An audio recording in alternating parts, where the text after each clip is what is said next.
Kenalan, tapi nggak usah kenalan lagi, udah ada namanya ya tadi ya.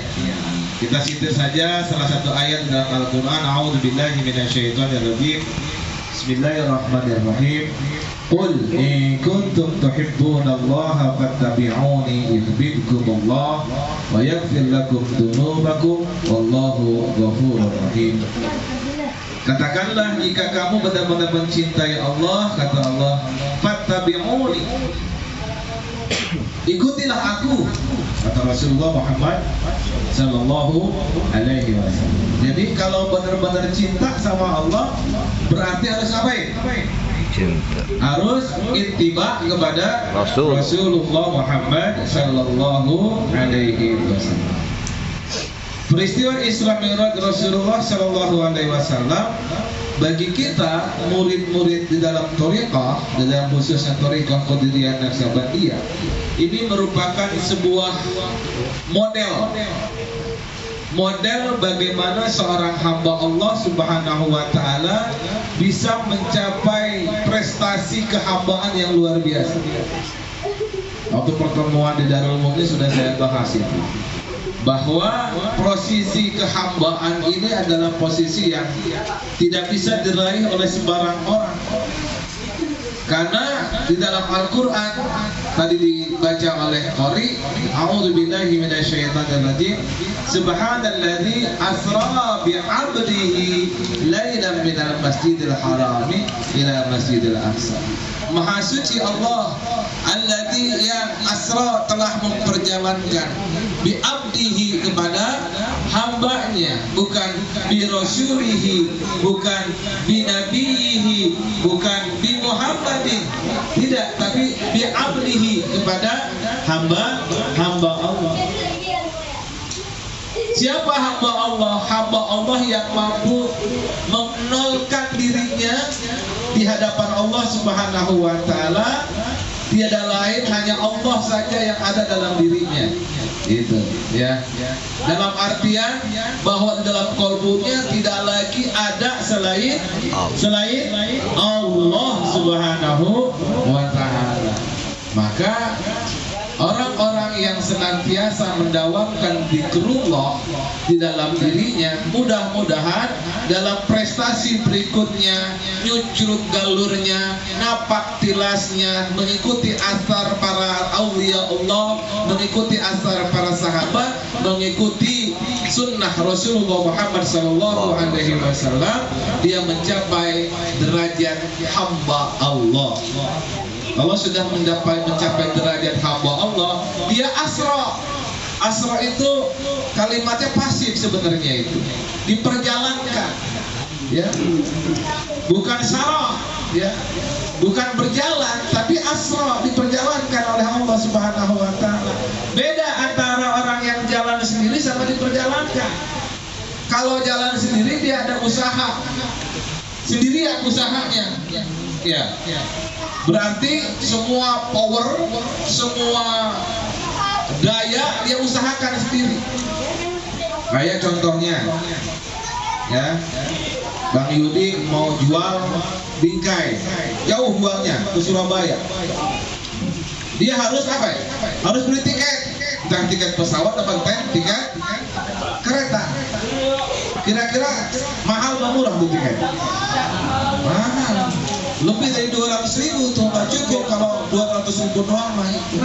Maka dia harus kumpulin uang 200.000 minimum, atau gopek lah 500.000. Berarti ada effort yang dikeluarkan, ada usaha yang dikeluarkan. Belum lagi kemudian harus jajan. Belum lagi kalau dia mau ajak suami dan istri, ajak istri-istrinya. Ada banyak usaha yang harus dilakukan. Tapi ketika ada makhluk Allah yang kita anggap tak berdaya, kira-kira antara semut sama kita, lebih kuat mana kekuatannya, dayanya? Semut sama kita? Masa semut? Ya manusia dong, ya. Manusia. Ya. Tapi itu semut, dia nggak usah minta untuk pergi ke Surabaya, dia cukup masuk kantongnya Kang Yudi yang udah punya tiket ke Surabaya. Kira-kira bakal sampai nggak ke Surabaya? Itu kenapa? Karena beda Yahudi dengan semut adalah kalau Yahudi jalan sendiri, kalau semut diperjalankan, ikut dia. Gitu. Itulah ya bedanya apa yang menurut Allah Subhanahu wa Ta'ala sesuai dengan kehendak Allah diperjalankan, maka dia jalan. Kalau nggak diperjalankan oleh Allah nggak bisa jalan. Gitu. Maka bagi kita terutama ikhwan akhwat thariqah qadiriyah naksabandiyah, fokuskan kepada Allah Subhanahu wa Ta'ala sehingga nanti oleh Allah Subhanahu wa Ta'ala diperjalankan. Kalau timbul mahabbah, timbul cinta, ya, insya Allah selalu diperjalankan oleh Allah Subhanahu wa Ta'ala. Coba kalau nggak cinta, datang nggak ke Manaqib hari ini? Itu Kang Yudi nggak bakal sampai Jakarta, sampai Rawamangun kalau nggak cinta sama Pangan Sahabat. Sampai dia ke Rawamangun. Itu Haji Romli tiap malam kalau nggak cinta sama Allah, kalau nggak cinta sama guru mursyid nggak bakalan khataman terus. Itu karena sudah timbul mahabbah, karena sudah timbul cinta. Kalau sudah timbul cinta, insya Allah semuanya menjadi pengorbanan, timbul khidmah. Kalau nggak cinta datangnya sesekali doang, awal kali di balik dia apa namanya? Tidak akan ada respon, tidak akan ada feedback rasa cinta lagi. Maka rasa cinta itu perlu dipupuk, memang perlu dipaksakan dulu, perlu ada pendekatan dulu. Kalau nggak ada didekati, maka nggak akan muncul rasa cinta. Tak kenal maka ta'aruf, kenalan. Itu kalau kenal maka nggak akan kenal kalau dia nggak kenalan dulu. Kenalan dulu sama siapa? Sama Rasulullah Muhammad Sallallahu Alaihi Wasallam. Siapa Rasulullah? Dipelajari siapa. Maka kata Allah Subhanahu Wa Taala Al-Quran surah Ali Imran ini ayat 31. Qul in kuntum tuhibbunallah fattabi'uni. Kalau kamu cinta sama Allah, ikuti aku, kata Rasulullah Muhammad Sallallahu Alaihi Wasallam. Apa balasannya? Yuhibbukumullah, niscaya Allah Subhanahu Wa Taala mencintai engkau. Bahkan tidak hanya mencintai, wa yaghfir lakum dzunubakum, Allah pun akan mengampuni dosa-dosa. Masya Allah. Udah dicintai, kemudian diampuni dosa-dosa kita. Ya Allah. Ini kira-kira mudah apa enggak nih? Ya, kalau rumusnya sih mudah. Cukup cintai Rasulullah Muhammad Sallallahu Alaihi Wasallam. Cuma rinciannya cara-cara mencintai Rasulullah itu kumaha, gimana? Nah, itu ya. Jadi kata kuncinya kalau kita mencintai Allah Subhanahu Wa Taala, ikuti Rasulullah Sallallahu Alaihi Wasallam, maka nanti Allah mencintai kita, bahkan Allah mengampuni dosa-dosa kita. Nah ini, tolong aja diingat ini ayat ini, Ali Imran ayat 31. Gimana mencintai Rasulullah Muhammad Sallallahu Alaihi Wasallam? Mudah sekali. Di dalam Al-Quran sering kita baca Quran surah Al-Ahzab ayat 21. Apalagi kalau mau maulidan. A'udzubillahi minasyaitonirrajim. Laqad kana lakum fi Rasulillahi uswatun hasanah. Sungguh pada diri Rasul terdapat suri tauladan yang baik. Liman kana yarjullaha wal yawmal akhir wa dzakarallaha katsira.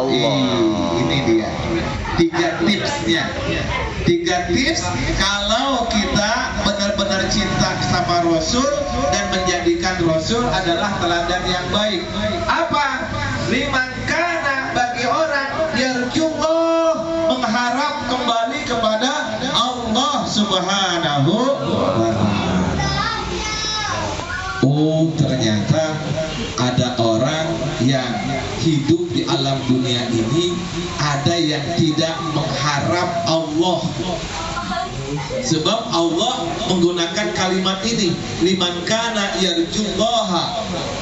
Kalau Allah pakai kalimat ini, mafhum mukhalafahnya ada negatifnya, ada yang enggak mengharap Allah Subhanahu wa taala. Ada kan? Ada ternyata. Naudzubillah, tsumma naudzubillah. Bagi orang yang mengharapkan menjadikan Rasulullah Muhammad SAW adalah uswah, adalah contoh, berarti yang harus ada dalam motivasi dirinya, yakni dia harus mampu mengharapkan Allah Subhanahu wa taala. Saya mau tanya Pak, yang di belakang nih, yang lagi besar bisik ya. Pak, yang paling awal diciptakan oleh Allah Subhanahu wa taala adalah siapa? Nur. Yang paling awal? Nur Nabiullah. Ya, ada orang bilang Nabi Adam alaihissalam. Nggak salah sih, memang Nabi Adam diciptakan oleh Allah basyariahnya. Tapi yang tepat, yang paling awal diciptakan oleh Allah Subhanahu wa taala adalah Ruh Muhammad atau Nur Muhammad. Sudah saya bahas kemarin ya di Darul Bukni. Awwalu ma khalaqallahu ruhi. Yang paling awal dicipta oleh Allah Subhanahu wa taala adalah ruh Nabi Muhammad sallallahu alaihi wasallam. Lalu kata Rasulullah sallallahu alaihi wasallam, dari ruhku itulah kemudian diciptakan ruh-ruh lain. Maka Allah Subhanahu wa taala telah ciptakan ruh di alam dimensi keilahian. Nanti dia oleh Allah Subhanahu wa taala diturunkan ke alam bumi, karena Allah ada perintah kepada umat manusia, wa idz qala rabbuka lil malaikati inni ja'ilun fil ardi khalifah. Tatkala Allah Subhanahu wa taala berfirman kepada para malaikat, inni sesungguhnya aku ja'ilun telah menjadikan fil ardi di muka bumi khalifah. Jadi kita bakal dijadiin khalifah oleh Allah Subhanahu wa taala. Diturunin nih satu persatu. Gitu, ya diturunin. Cuma untuk turunnya itu dalam teorinya Tuan Syekh Abdul Qadir Al-Jailani qaddasallahu sirrah, turunnya enggak langsung ruh turun begitu aja. Enggak, dia harus melewati dimensi-dimensi alam ruhaniyah. Saya pengen jelasin ya. Dimensi alam ruhaniyah yang telah Allah ciptakan dulu di sana, di alam dimensi keilahian oleh Allah Subhanahu wa taala. Ketika Allah ciptakan manusia pertama kali dalam bentuk ruh sebagaimana Al-Qur'an, a'udzu billahi minasyaitonir rajim, hal ata 'alal insan hinum minad dahri lam yakun syai'an madhkura. Bukankah telah datang kepada insan suatu masa dari waktu lam yakun syai'an madhkura, yang pada masa itu ia belum disebut atau belum dikenali sebagai sesuatu. Jadi telah Allah ciptakan ruh sana di alam dimensi keilahian, lalu oleh Allah Subhanahu wa taala diturunkan melewati beberapa alam, diturunkan tadinya Allah di alam keilahian disebut dengan alam lahut. Di alam lahut ruhnya disebut dengan Ruhul Qudsi. Ya, ruhnya disebut dengan Ruhul Qudsi. Maka diturunkan oleh Allah Subhanahu wa taala dalam lahut. Ruhnya Ruhul Qudsi. Inti daripada Ruhul Qudsi itu adalah disebut dengan sir. Ya, sir sudah kita bahas kemarin, lapisan-lapisan daripada kolbu itu. Ya. Di dalam sir itu ada Allah Subhanahu wa taala. Dia tidak bisa diturunkan begitu saja, sebab kalau diturunkan begitu saja bakal membakar alam dimensi setelahnya. Maka harus dibungkus oleh Allah Subhanahu wa taala dengan ruh ya. Lewat ya. Dibungkus oleh Allah Subhanahu wa taala ruhnya itu dengan apa? Ya. Untuk turun ke alam Jabarut harus dibungkus sirnya ini dengan ruh sultan. Ya, dengan ruh sultan. Dia dibungkus oleh sirnya, dan di atas sir, lapisan di atas sir itu disebut dengan Quran. Lalu kemudian diturunkan ke dimensi setelahnya, yaitu alam malakut.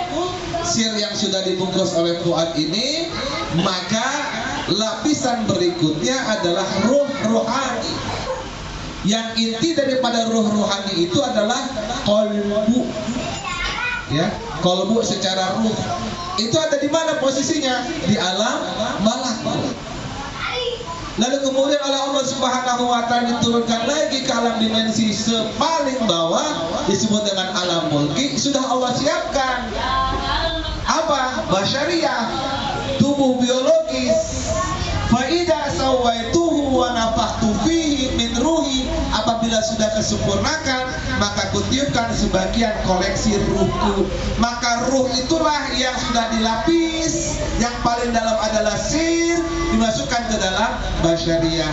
Jadilah kita insan, jadilah kita manusia yang sudah memiliki jasmani.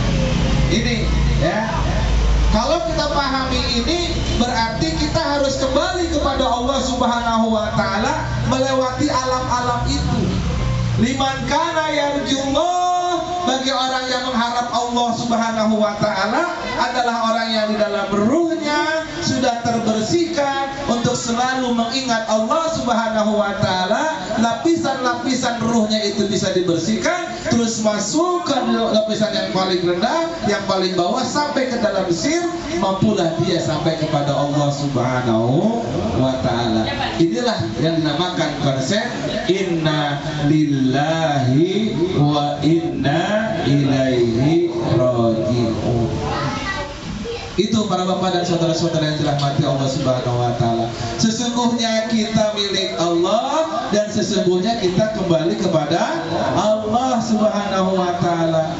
Dan dengan demikian, apa yang harus dilakukan orang yang mencintai Allah, mengikuti Rasul, adalah orang yang memiliki motivasi untuk bisa kembali kepada Allah. Maka dia harus bersihkan dirinya. Paling tidak di alam mulki ini, dia bersihkan kolbunya dengan cara berzikir kepada Allah Subhanahu wa Ta'ala. Lalu dia tembuskan sampai ke lapisan paling dalam, sampai dia tembus ke alam malakut.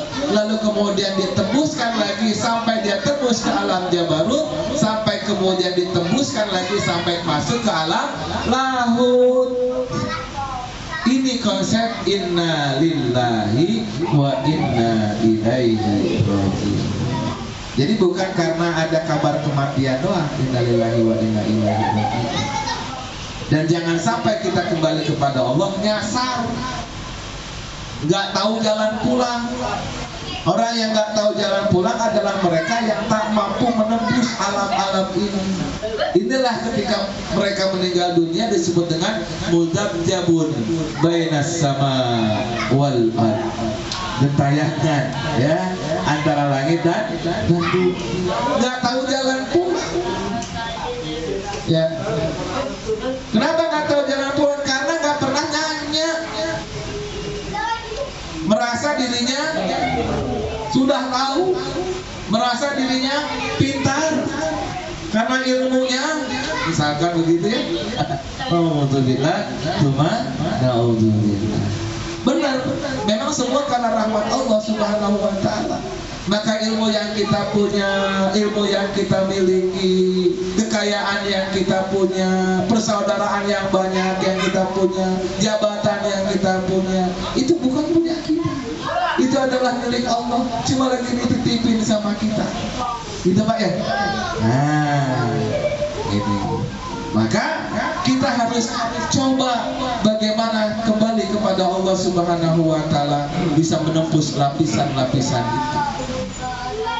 Nah, kita Isra Mi'raj ini kan diajarin sama Rasulullah Shallallahu Alaihi Wasallam. Untuk apa? Untuk mampu menembus batas makrokosmos, menembus langit lapisan 1, 2, 3, 4, 5, 6, 7 sampai kepada Sidratul Muntaha, bahkan sampai kepada Qaba Qausaini au adna. Dan peristiwa Isra Mi'raj itu hamba Allah sekelas Rasulullah Sallallahu Alaihi Wasallam yang bisa melewatinya, dan mereka yang diberikan hak oleh Allah Subhanahu Wa Taala. Tapi bagi kita yang berusaha mencontoh Rasulullah Muhammad Sallallahu Alaihi Wasallam, caranya adalah dengan apa? Dengan menembus lapisan-lapisan yang ada dalam diri rohaniah kita. Kita harus mampu melewati masa-masa lapisan-lapisan itu dalam tafakur kita, dalam tawajuh kita.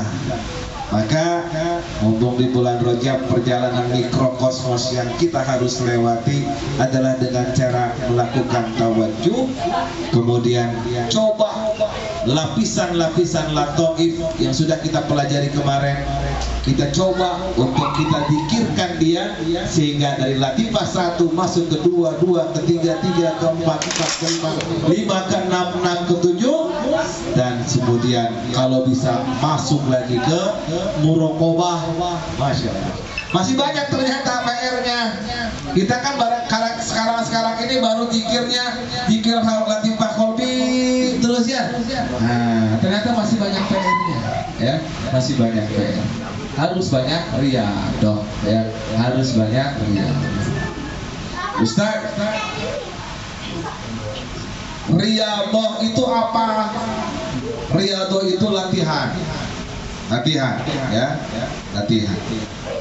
Kalau tidak dengan latihan, kalau tidak dengan riyadhah, tidak bakal berhasil kita melewati jalan-jalan ini. Ya. Sebab dengan latihan, dengan riyadhah, insya Allah kita bisa menjadi lebih mudah. Gitu. Ada ikhwan senior bertanya kepada pengarsa Abah, sebenarnya dalam tarekat kita yang paling inti apa, Abah? Zikir jahar sama zikir khafi. Gitu kata pengarsa Abah. Jahar khafi, jahar khafi. Ini yang paling inti. Ya, yang paling inti. Maka zikir jahar dan zikir khafinya ini perbaiki terus menerus. Kalau sudah bagus, kalau sudah baik, insya Allah dia akan jalan sendiri. Dilengkapi dengan khotaman, ya, dilengkapi dengan khotaman. Khotaman itu menjadi istilahnya, kalau zikir jahar, zikir khafi itu adalah makanan pokok, para khotaman itu adalah lauk pauk. Makanan pokok kita apa? Nasi. Ya. Kalau nggak ada lauk pauknya enak apa kagak? Nggak enak. Makanya Haji Wahidin sengaja bikin lauk pauknya banyak supaya malam ini makannya menjadi nyaman, jadi maknyus, gitu ya. Itu lauk pauknya banyak. Maka zikir khataman itu menjadi lauk pauk bagi kita. Intinya zikir jahar sama zikir khafi. Bagaimana dengan manakiban? Manakiban menjadi sempurna. Sebab kalau dalam manakiban, insya Allah akan saya bahas kenapa kemudian kita mengikuti melakukan kegiatan manakiban. Tapi intinya dalam kegiatan manakiban itu, Pak, kalau kita serius dalam melakukan manakib, itu dari mulai baca doa sampai selesai manakib, itu adalah suluk bagi kita. Suluk, tahu suluk? Suluk itu adalah jalan yang ditempuh oleh orang-orang untuk menuju Allah Subhanahu wa Ta'ala. Pelakunya disebut dengan salik, orang yang melakukan perjalanan. Kenapa manakiban disebut suluk? Gimana nggak disebut suluk? Kalau mulai manakib, pengarsa Abah menganjurkan kita untuk duduk tawajuh, fokus kepada zikir khafi kita. Mulai doa sampai dengan selesai manakiban sampai doa lagi, itu kita coba dengan zikir khafi. Itu paling tidak ada 1 jam lebih kita latihan zikir khafi. Itu menjadi suluk kita. Kalau dalam tarekat lain mungkin suluknya harus khalwat 40 hari. Atau mungkin dikurangi. Ada yang khalwat 21 hari, ada yang khalwat 15 hari, ada yang 7 hari, ada yang 3 hari. Tapi kata para sahabat, kalau kita lupa, ingetin, itu khalwat kita dengan Allah. Kalau putus, sambungin, itu khalwat kita dengan Allah. Maka pengarsa Abah bilang, kudu tiasa nyumput buni dino jangan, harus bisa bersembunyi di tempat yang terang. Gimana bersembunyi di tempat yang terang? Yuk, bisa ngumpet di tempat yang terang? Susah. Ya. Biasanya orang ngumpet di tempat yang gelap, di tempat yang sunyi, baru bisa ngumpet. Tapi ngumpet di tempat yang terang, gak ada orang yang bisa. Tapi ini harus bisa dilakukan oleh murid pengarsa Abah. Apa teknisnya? Kita berkomunikasi dengan sesama makhluk, berinteraksi dengan sesama manusia, tetapi kalbu kita selalu berinteraksi dengan Allah Subhanahu wa Ta'ala. Itulah zikir. Masya Allah. Maka ini disebut oleh saya sebagai suluk. Mudah-mudahan diamini oleh para senior yang lain. Kenapa? Itu menjadi latihan kita. Gak pernah kan kita 1 jam setengah zikir hobi. Padahal zikir hobi habis zikir jahar 5 menit, ke sampai 5 menit, 2 detik udah Sayyiduna. Iya kan? Gak bisa diingkari itu. Dan memang pengarsa Abah tidak menganjurkan ante lama-lama, ya, tidak menganjurkan. Justru setelah sholat itu jangan putus, bangkit dari tawajuh pada setiap ba'da sholat itu, ente langsung berdiri, langsung aktivitas. Tapi ini jangan pernah putus. Justru 24 jam suluk kita sebenarnya kalau kita mau lakukan itu. Subhanallah. Ya. Nah ini. Nah, para bapak, ini. Jadi manakibat itu menjadi suluk kita. Maka kalau lagi manakibat, usahain, ya, usahain dikondisikan tawajuh, ya, dikondisikan.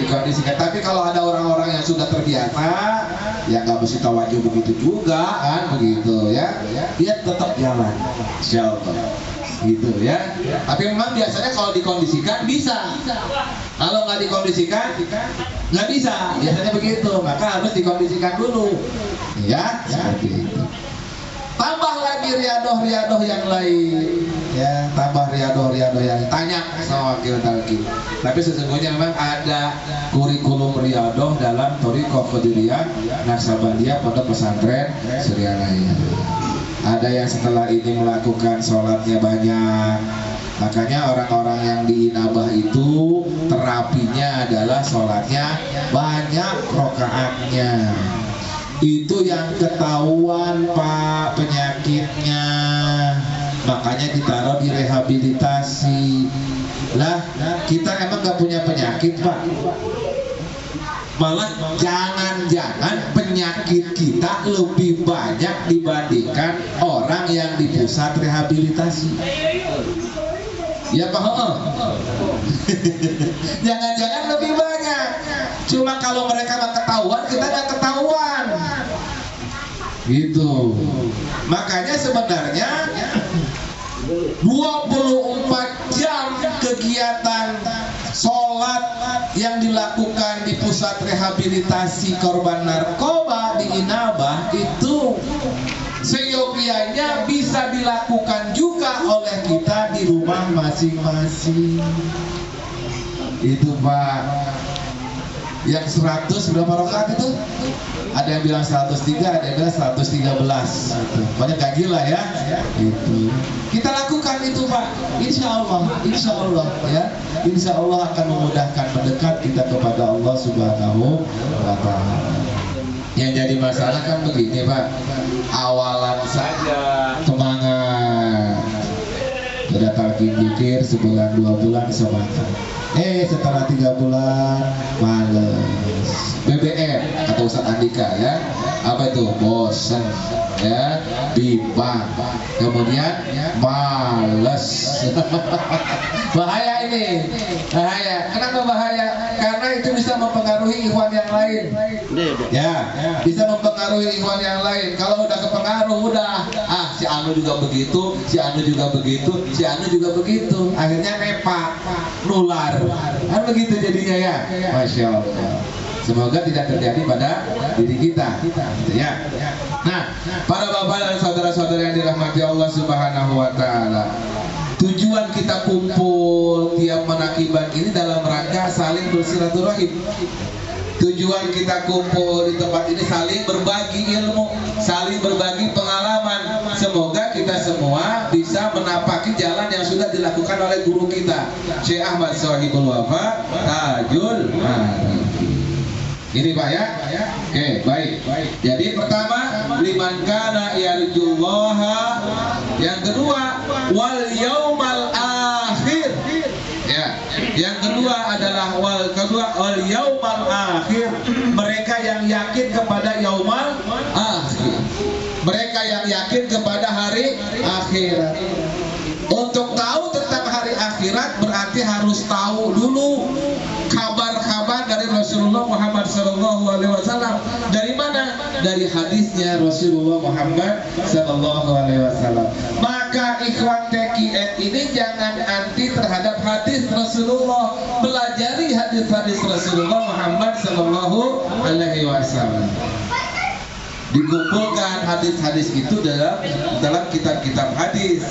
Ada kutubus sittah, ada kutubus tis'ah, ada kitab yang 6, ada yang kitab yang 9. Apa yang dihafal Pak dari kutubus sittah itu Pak? Hadisnya siapa aja? Bukhari, Imam Bukhari, Imam Muslim, Imam Muslim. Imam Muslim ada di sini. Ya, Imam Tirmizi, Hambali, terus Imam Ahmad, Imam An-Nasai, terus Abu Dawud. Paling yang dulu nih apa nih? Ya, di laptop saya meskipun saya kitab aslinya nggak pegang, tapi di laptop saya ini ngumpul semua nih. Ngumpul semua nih kitab hadis. Bahkan ada 7 kitab hadis nih kalau nggak salah di sini. Jadi kalau saya cari hadis-hadis yang sahih terutama, tinggal buka kitabnya, langsung ketahuan. Untuk belajar yaumul akhir berarti kita harus belajar tentang tauhid. Maka orang tasawuf jangan anti terhadap tauhid, pelajari ilmu tauhid. Yang terakhir, wa dzakarallaha katsira, dan orang-orang yang berzikirkan Allah, zikirnya sedikit apa banyak? Banyak. Menzikirkan Allah Subhanahu wa Ta'ala dengan banyak zikirnya, bukan sedikit. Kalau yang zikirnya sedikit itu tergolongnya sebagai munafik. Naudzubillah, tsumma naudzubillah. Nah, demikian Pak. Jadi kata kuncinya orang yang mencintai Rasulullah dengan cara meneladani Rasulullah adalah dengan yarjullah, mengharap Allah Subhanahu wa Ta'ala, tahu konsepnya kembali kepada Allah, ya, konsep melewati batasan-batasan yang ada dalam diri sampai kepada kemudian berjumpa dengan Allah Subhanahu wa Ta'ala. Insya Allah ada rezekinya. Yang penting robitoh terus, nempel terus sama wali mursyid, dan jangan dianggap wali mursyid sudah meninggal kemudian apa? Kemudian nggak ada lagi wali mursyid bimbing kita. Salah kalau bilang begitu. Justru wali mursyid selalu membimbing kita. Insya Allah. Ya, insya Allah. Jangan anggap ruh mursyid tidak ada lagi karena basyariahnya meninggal dunia. Benar, basyariahnya meninggal dunia, tapi ruhnya insya Allah masih tetap hidup. Di alam barzakh dia masih menuntun kita. Bahkan ada yang kebagian rezeki di alam mimpinya bisa berjumpa dengan wali mursyid. Bahkan ada yang mendapatkan rezeki tatkala dia berzikir, dia berjumpa dengan wali mursyid. Alhamdulillah. Ya, terus dibimbing oleh beliau untuk bisa mampu usul kepada Allah Subhanahu wa Ta'ala. Makanya ikhwan jangan lengah. Ini apalagi ketika mursyid memang secara johir nggak membimbing kita, tetapi kemudian beliau masih membimbing kita secara rohaniah. Karena itu secara rohaniah kita pun harus menyambut ini bimbingan beliau. Ya, sambut bimbingan beliau dengan cara apa? Rajin hadir dalam majlis-majlis yang beliau anjurkan. Zikir jahar hofi, kalau bisa itu setiap sholat fardu ada yang jamaah. Insya Allah di sini saya berjamaah terus ya di Wahyudin ya. Sholat fardu jamaah zikir jahar zikir hofi nih di sini nih. Insya Allah ya. Di rumahnya Haji Romli, di rumahnya Ustadz Pendi, di rumahnya Ustadz Hakim Muslim. Masya Allah, makin banyak insya Allah ya, insya Allah. Yang kedua, beriman pada hari akhir. Yang ketiga, orang yang berzikir kepada Allah Subhanahu wa Ta'ala dengan sebanyak-banyak. Nah, lalu dalam pergaulan kita harus mampu bergaul dengan orang-orang yang diperintahkan oleh Allah Subhanahu wa Ta'ala kita bergaul kepadanya. Seorang sahabat bertanya kepada Rasulullah Muhammad sallallahu alaihi wasallam dari Ibnu Abbas radhiyallahu anhu beliau berkata kila, orang-orang bertanya kepada Rasulullah, ya Rasulullah, ayu jalasuna khair, tempat duduk seperti apa yang paling baik? Apa jawaban Rasulullah? Man dzakarakumullah ru'yatah, adalah teman duduk yang ketika engkau duduk bersamanya adalah orang yang pikirannya mengingatkan engkau kepada Allah Subhanahu wa Ta'ala ketika engkau melihatnya. Ngelihatnya doang aja, ini pikiran kita akan langsung ingat sama Allah Subhanahu wa Ta'ala. Baru ngelihat wazada fi ilmikum mentaqwa, dan mereka yang ketika engkau bersamanya bertambah ilmumu. Masya Allah. Jadi kalau kita bersahabat dengan orang itu tambah ilmu kita, bukan tambah dosa kita.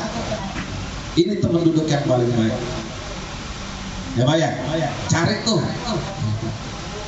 Wa dzakarakum fil akhirati amalah, dan orang yang mampu mengingatkan kamu akan akhirat sehingga amal kamu menjadi lebih banyak, lebih mengingat kepada akhirat. Di mana tuh adanya Pak? Di majlis manaqib. Ya Pak ya?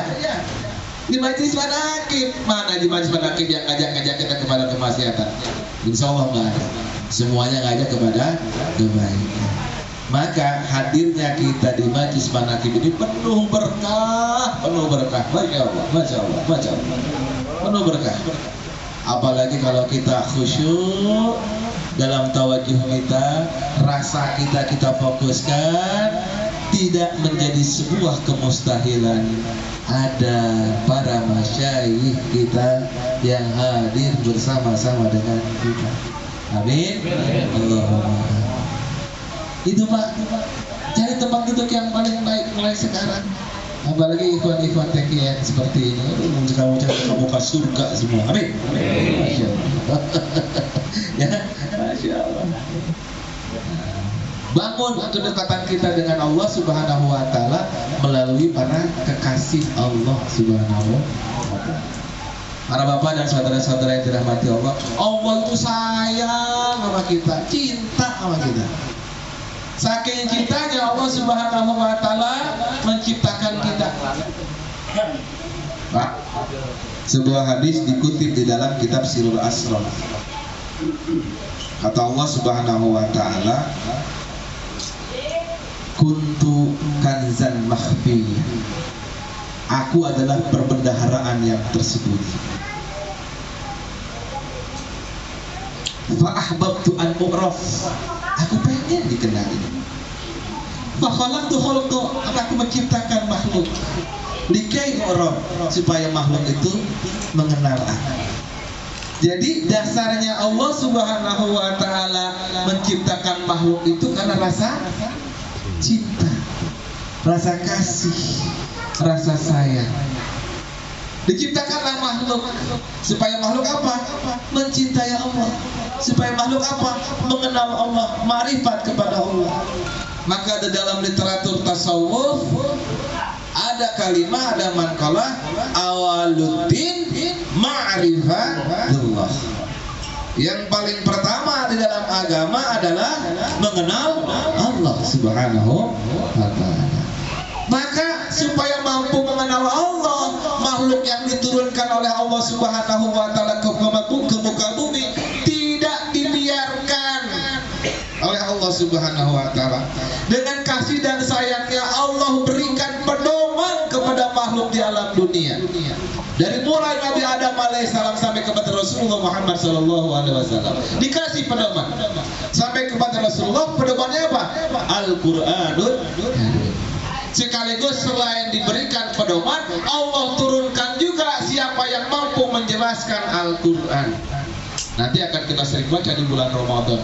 Syahrul Ramadan alladzi unzila fihil Qur'an hudan lin-nasi wa bayyinatin minal huda wal furqan. Allah. Diturunkan Al-Quran, tidak hanya Al-Quran sebagai petunjuk, juga sebagai penjelas. Wa bayyinatin minal huda, dan menjadi penjelas atas petunjuk itu. Siapa yang memberikan penjelasan terhadap petunjuk itu? Rasulullah Muhammad sallallahu alaihi wasallam. Cinta Allah ini sama makhluk supaya makhluk tidak tersasar. Makanya makhluk yang mengaku mencintai Allah ini mau tidak mau dia harus ikut Rasulullah Muhammad sallallahu alaihi wasallam. Ikut Rasulullah, ikut nasihatnya yang ada di dalam Al-Quran, juga nasihatnya dalam bentuk ucapan beliau, dalam bentuk perbuatan beliau, dalam bentuk ikrar beliau yang sampai kepada kita menjadi sunnah Rasulullah sallallahu alaihi wasallam. Maka umat manusia yang mengaku cinta kepada Allah, dia harus ikuti Rasul, berarti dia harus cinta Al-Quran, cinta Rasulullah dan sunnah Rasulullah Muhammad sallallahu alaihi wasallam. Ya ayyuhalladzina amanu atiullaha wa atiur rasul. Cintai Allah dan cintailah Rasul. Melalui apa? Melalui sunnah Rasulullah, ucapannya, perbuatannya dan ikrarnya. Sunnah Rasulullah sallallahu alaihi wasallam tidak hanya menjelaskan Al-Quran melalui sunnahnya, tapi Rasulullah juga mendidik kader, Pak. Sahabat-sahabat itu dikader oleh Rasulullah Muhammad sallallahu alaihi wasallam, sehingga di antara mereka ada yang menduduki posisi ketakwaannya hampir menyamai Rasulullah Muhammad sallallahu alaihi wasallam. Kalaulah saja ada nabi setelah Rasul sallallahu alaihi wasallam, Rasul pernah berujar, ada Nabi Musa, maka pendampingnya adalah Nabi Harun. Kalaulah saja Allah ridha, Allah berikan, Allah kehendaki akunya seperti Nabi Musa, dan yang menjadi seperti Nabi Harun adalah Ali bin Abi Thalib. Itu. Tetapi karena tidak ada lagi Nabi setelah Rasulullah Muhammad SAW, setakwa apapun Sayyidina Ali bin Abi Thalib radhiyallahu anhu, tidak akan ada yang mau menyebut beliau sebagai Nabi ataupun Rasul. Sebab kalau ada yang menyebut beliau sebagai Nabi atau Rasul, berarti sudah keluar dari Islam. Karena akidahnya begitu, la Nabi ya ba'dah. Tidak ada lagi Nabi setelah Rasulullah Muhammad sallallahu alaihi wasallam, karena beliau adalah khatamun nabiyyin, penutup para nabi. Jadi gimana dong nyebut Sayyidina Ali bin Abi Thalib? Beliau adalah sahabat Rasul sallallahu alaihi wasallam. Dia adalah waliullah, kekasih Allah. Maka sahabat-sahabat sahabat Nabi yang dikatakan oleh Rasul Sallallahu Alaihi Wasallam, yang begitu dekat dengan Rasul Sallallahu Alaihi Wasallam, kadar ketakwaannya sampai hampir menyamai Rasul. Beliau-beliau itu adalah para alim, jamaknya adalah ulama, yang mereka itu adalah kekasih Allah. Bahasa Arabnya kekasih Allah adalah waliullah, jamaknya auliaullah. Setuju tak kalau saya bilang Sayyidina Abu Bakar As-Siddiq adalah waliullah? Setuju tak kalau saya bilang Utsman bin Affan adalah waliullah? Setuju tak kalau saya bilang Umar bin Khattab adalah waliullah? Setuju tak kalau saya bilang Ali bin Abi Thalib adalah waliullah? Juga sahabat-sahabat yang lain, semisal Abu Bakar, semisal Abu Hurairah, semisal Salman Al-Farisi, semisal sahabat-sahabat yang lain yang begitu dekat dengan Rasulullah Muhammad SAW. Beliau dikatakan oleh Rasulullah Muhammad SAW, dan karenanya mereka adalah orang-orang yang diperintahkan untuk diikuti oleh Rasulullah SAW. Sambungan dari ayat tadi, ya ayyuhalladzina amanu atiullaha wa atiur rasul wa ulil amri minkum. Ulil amri jangan diartiin pemerintah dulu. Kita pecah dulu nih secara harfiah. Uli artinya apa uli? Ketan. Bukan. Ya. Uli itu adalah yang memiliki atau yang menguasai. Al-amri apa al-amri? Urusan, persoalan. Ulil amri adalah yang menguasai urusan, yang menguasai persoalan. Zaman Rasul hadir, umat bertanya kepada Rasul terkait berbagai macam permasalahan. Siapa yang ditanya? Siapa yang ditanya oleh umat? Rasulullah. Rasul wafat, jasadnya berkalang tanah, dikubur beliau, digantikan oleh para khalifah, khalifah Rasul. Umat bertanya tentang agama kepada siapa akhirnya? Kepada khalifah. Maka khalifah ini pengganti Rasul dalam hal urusan agama. Betul? Khalifah berganti. Takdir Allah. Sampai kepada Ali bin Abi Thalib. Di masa Ali bin Abi Thalib ada yang juga mendeklarasikan diri sebagai khalifah, yaitu Muawiyah bin Abu Sufyan di Damaskus, sementara Ali bin Abi Thalib di Madinah. Takdir Allah, terjadi fitnah kubra. Lalu terjadi tahkim. Ya, terjadi perang sipil, tahkim. Kemudian Ali bin Abi Thalib mundur, Muawiyah bin Abu Sufyan tetap menjadi khalifah. Takdir Allah, nggak bisa dihindari. Tapi di zaman Muawiyah bin Abu Sufyan, khalifah itu menjadi kesultanan. Kenapa? Karena langsung diturunkan ke anaknya. Siapa? Yazid bin Muawiyah. Takdir Allah. Yazid bin Muawiyah tidak sesolih penerus-penerus sebelumnya. Di dalam sejarah, Yazid bin Muawiyah itu maaf harus dikatakan adalah tukang mabuk, tukang main perempuan. Ternyata jahiliyah orang-orang tuanya zaman dulu turun ke dia. Sampai kepada peristiwa Karbala, Husain bin Ali bin Abi Thalib itu dibunuh di Karbala menuju Kufah karena perintah siapa? Perintah Yazid bin Muawiyah. Nih orang nggak cocok kalau ditanya tentang masalah agama. Maka kekhalifahan itu membentuk tim mufti yang terdiri dari para pakar agama. Maka umat bertanya kepada tim mufti ini. Gitu. Ulil amrinya berada di situ, bukan pada Khalifah Yazid bin Muawiyah. Maka kemudian setelah zaman itu kesultanan-kesultanan, kekhalifahan-kekhalifahan dilengkapi oleh Dewan Mufti. Sampai kepada di Indonesia pun demikian, dan akhirnya hari ini di Indonesia ada yang disebut dengan Majelis Ulama Indonesia. Tapi yang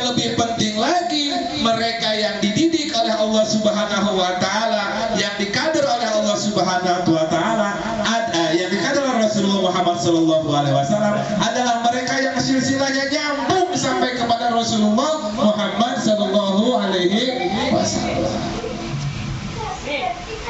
Dan para ulama ini dikader oleh Rasulullah Sallallahu Alaihi Wasallam, dan mereka meninggalkan kalimat-kalimat nasihat-nasihat, meninggalkan bekas-bekas perbuatan, meninggalkan ikrar-ikrar yang namanya adalah manqobah.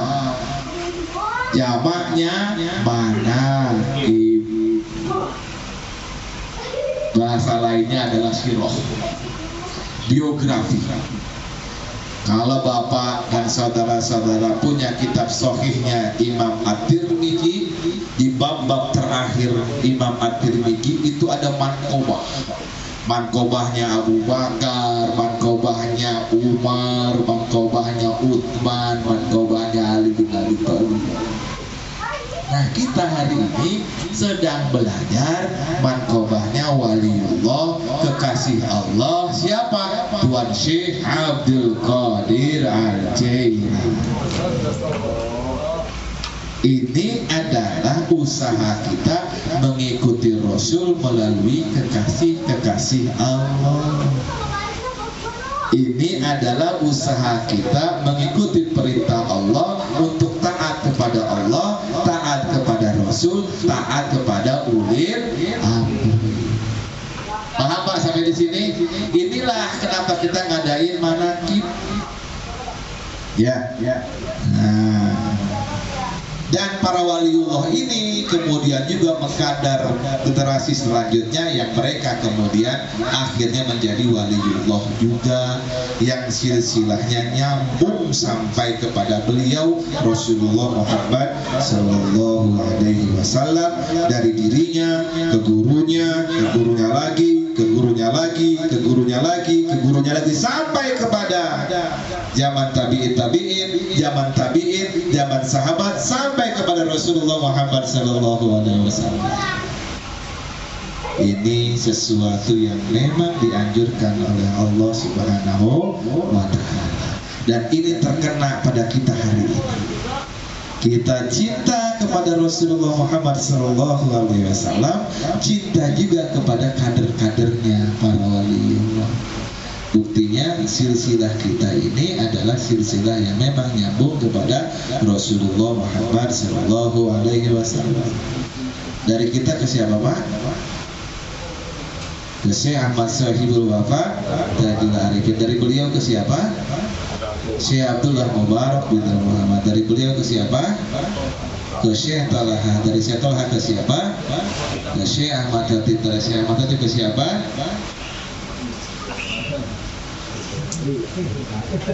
Syekh Syamsuddin, ya, Syekh Syamsuddin. Terus sampai kepada Tuan Syekh Abdul Qadir Jailani, sampai kepada Sayyidina Ali bin Abi Thalib, sampai kepada Rasulullah Muhammad Sallallahu Alaihi Wasallam. Lengkap sudah. Ini cara kita untuk mencintai Allah dengan cara mengikuti Rasulullah Muhammad Sallallahu Alaihi Wasallam. Sambung? Apa terus? Sampai subuh? Sayanya capek. Ya, gitu Pak. Jadi kita paham.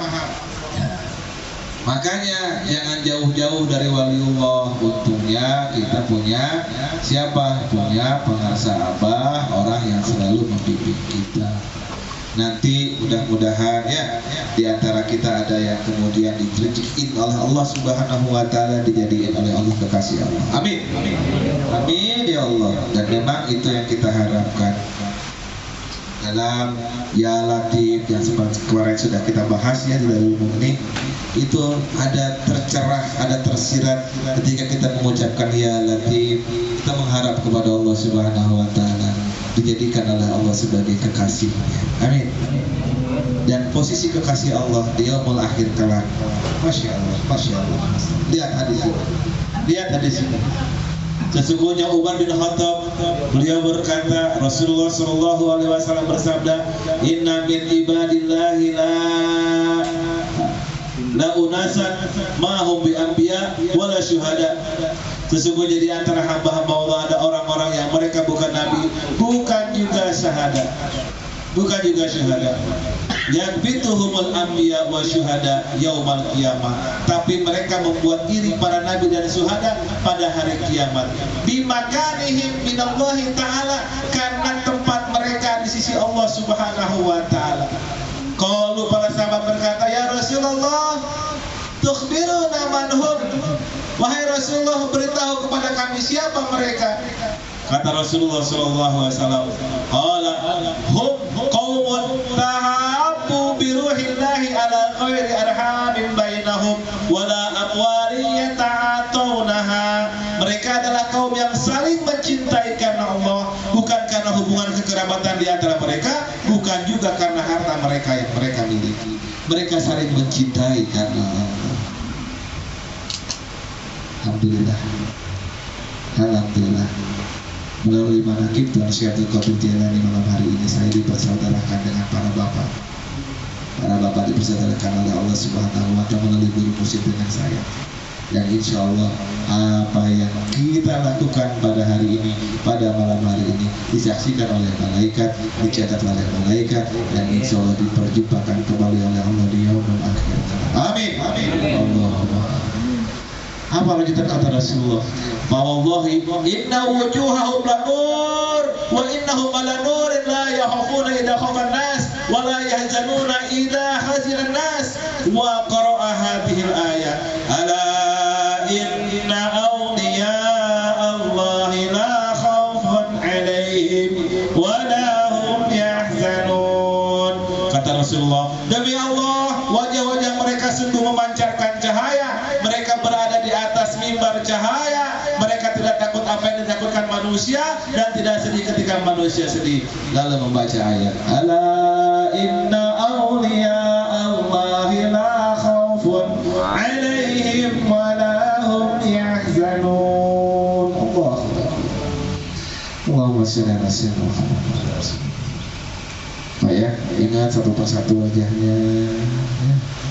Barangkali di antara kita ada yang masuk duluan ke surga, ya. Ingat, mana ada teman mencari nih. Ya Allah, si Anu belum masuk sini. Ya Allah, belum masuk. Dulu sama-sama saya sering manakiban, sering zikir mataman, tapi kok nggak ada di sini. Ya Allah, dengan rahmat-Mu ya Allah. Ya Allah, mampukan saya untuk menjemput dia. Lalu orang itu kemudian menjemput temannya yang nggak ada di surga. Setelah dicari ada di mana? Ada di nar, ada di naru jahannam.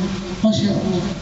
Maka kalau Allah Subhanahu wa taala, orang yang meminta tadi itu diberikan rahmat oleh Allah, dia mampu masuk naru jahannam tapi tak terasa panasnya. Lalu menjemput sahabatnya yang selama di alam dunia dia dalam keadaan sedang tersiksa di alam di neraka jahannam, lalu diangkat oleh dia, dimasukkan oleh Allah dengan rahmat Allah ke dalam surga ya Allah. Ya, tapi jangan sampai yang dinar ya. Kita berharap kepada Allah Subhanahu wa taala supaya dimasukkan dalam Jannatul Firdaus. Masya Allah, masya Allah, masya Allah. Indah banget, indah. Saya itu sering bahagia kalau manakiban, bahagia. Kenapa? Ketemu dengan saudara-saudara saya. Yang saudara-saudara entah dia yang belakangan atau saya yang duluan atau saya yang depanan dia yang akhiran gitu. Sama aja ya. Baik, saya rasa cukup ya. Mudah-mudahan kita diberikan keberkahan oleh Allah Subhanahu wa taala melalui manaqib Tuan Syekh Abdul Qadir Jailani. Yang punya rumah, sedekahnya diterima oleh Allah Subhanahu wa taala dan menumbuh kembangkan jasmaninya dalam keadaan halalan thayyiban insyaallah, dan kemudian digerakkan oleh Allah Subhanahu wa taala untuk istiqomah dalam ibadah, istiqomah dalam jalan kebaikan, dijauhkan dari kemaksiatan, dijauhkan dari keburukan, baik keburukan dirinya, keburukan dunia maupun keburukan akhirat. Kita berdoa kepada Allah Subhanahu wa taala. Allahumma shalli ala sayyidina Muhammad wa ala ali sayyidina Muhammad salatan tunjina biha min jami'il ahwali wal afat wa taqdilana biha jami'al hajat wa tutahhiruna biha min jami'is sayyi'at wa tarfa'una biha indaka a'la darajat wa tuballighuna biha aqsal ghayat min jami'il khairat fil hayati wa ba'dal mamat. Innal ladzina yubayyi'unaka innama yubayyi'una Allah yadullahi fawqa aydihim faman nakatha fa innama yankuthu ala nafsihi wa man awfa bima ahada 'alayhi Allah fasayatihi ajran 'azim. Allahumma anta sami' anta basir anta syahidun alaina ya Allah. Engkau maha mendengar, engkau maha melihat, engkau maha menyaksikan ya Allah. Ya Allah, tulus dari kalbu kami ya Allah, jadikan kami semua yang hadir di sini, keluarga kami semua, mereka yang selalu mengikuti walimu, mengikuti Rasulmu ya Allah, mengikuti Tuhan Syekh Ahmad Sahibul Wafat, mengikuti Rasulullah Muhammad sallallahu alaihi wasallam. Jadikan kami semua dalam panggi mereka di Allah. Ya Allah, jauhkan kami dari maksiat ya Allah. Bersihkan kami ya Allah, bersihkan kalbu kami ya Allah, bersihkan kalbu kami ya Allah. Tutup aib kami ya Allah, ampuni dosa-dosa kami ya Allah. Rabbana zalamna anfusana wa illam taghfir lana wa tarhamna lanakunanna minal khasirin. Rabbana atina fid dunya hasanah wa fil akhirati hasanah wa qina adzabannar wa adkhilna jannata ma'al abrar ya aziz ya ghaffar ya rabbal alamin. Sallallahu alaihi wa sallam Muhammad wa ala alihi wa sahbihi wa sallam. Alhamdulillahi rabbil alamin.